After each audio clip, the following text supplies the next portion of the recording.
What happens when you switch from a paleo to a vegan diet? This time last year, I was following a strict paleo diet. I was convinced by books like How We Get Fat, Wheat Belly, and Grain Brain that sugar, in most of its forms, should be avoided. I was eating 3 eggs every morning and fish almost every day.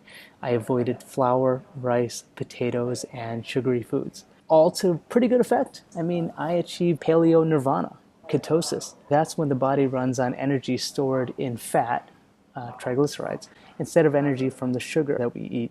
And that leads to fast weight loss. You are allowed to eat some fish, meat, eggs, nuts, definitely eat fruits and lots of vegetables. While I was meditating in January of last year, I was hit with a sudden, powerful feeling that I shouldn't be eating any meat at all. I didn't like the meat industry. I didn't want to be part of the overfishing problem. I didn't want to eat dead animals at every meal, and I didn't want to get sick like almost all of my meat-loving relatives. So at my next meal, I just ate plants, and I've kept it up ever since then. So some bad things happened. I lost weight. I'm a tiny person to begin with, so losing weight is actually traumatic. But there I was, back to my freshman year college weight.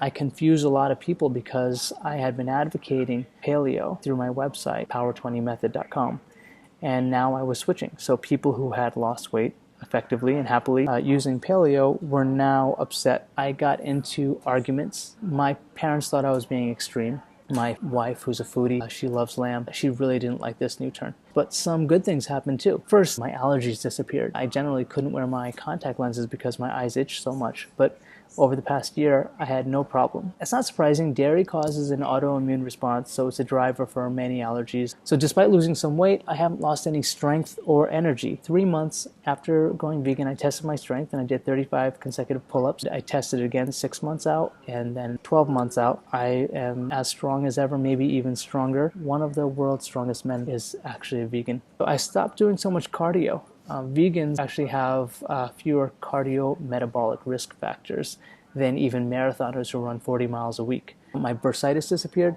I had a visible, painful inflammation on a finger joint, and that lasted about 3 years, but it disappeared after a month of just eating plants. That's not surprising either because bursitis and rheumatoid arthritis are thought to improve on a whole food plant-based diet. So finally, all my dishes are easier to clean. Since I'm eating whole food plant-based food, I'm basically washing, cutting, steaming, and seasoning food.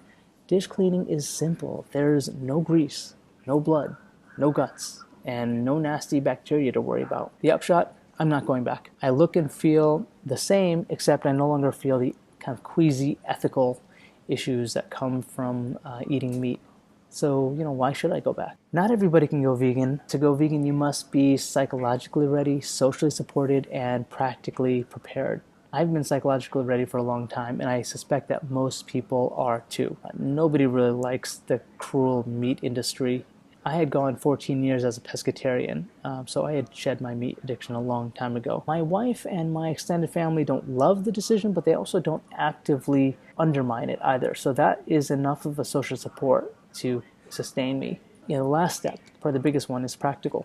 I had to learn how to eat healthy and rely on no one else, including restaurants, for my meals. I looked at sites like Forks Over Knives, nutritionfacts.org, and a whole bunch of food blogs. Some people think paleo is sustainable. Paleo involves eating very little meat and limiting that meat to sustainable grass-fed organic sources. Fine. But only 3% of all the beef in America is grass-fed, and less than 1% of chicken is free range. Good meat is hard to find. People who want to eat sustainably are too often forced to compromise. Think about it. You compromise when you are at your friends' houses, while you're traveling, when you're at restaurants. It's just hard to tell people that you're not going to eat their chicken because you don't think it's sustainably sourced. Even the most careful eater will have trouble knowing the source of their fish. The fishing industry is notoriously opaque about the true source of fish and the methods of capture. So they even lie about the kind of fish being served. In the United States, 59% of the tuna isn't even tuna.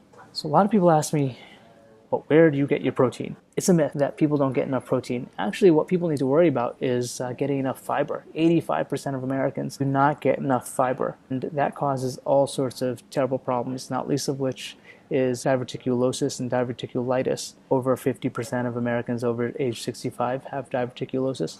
I was never a huge hulking giant. Going vegan definitely didn't change that. I did lose some weight. I didn't lose any muscle. I lost a little bit of fat, and no matter how much I eat as a vegan, I just can't seem to put any of it back on, which is, for most people, a good problem to have. Thanks for checking out my video, and hopefully I'll be posting more about life as a vegan. Post any comments and questions down below, and I'll try to get back to you guys. Thanks, bye.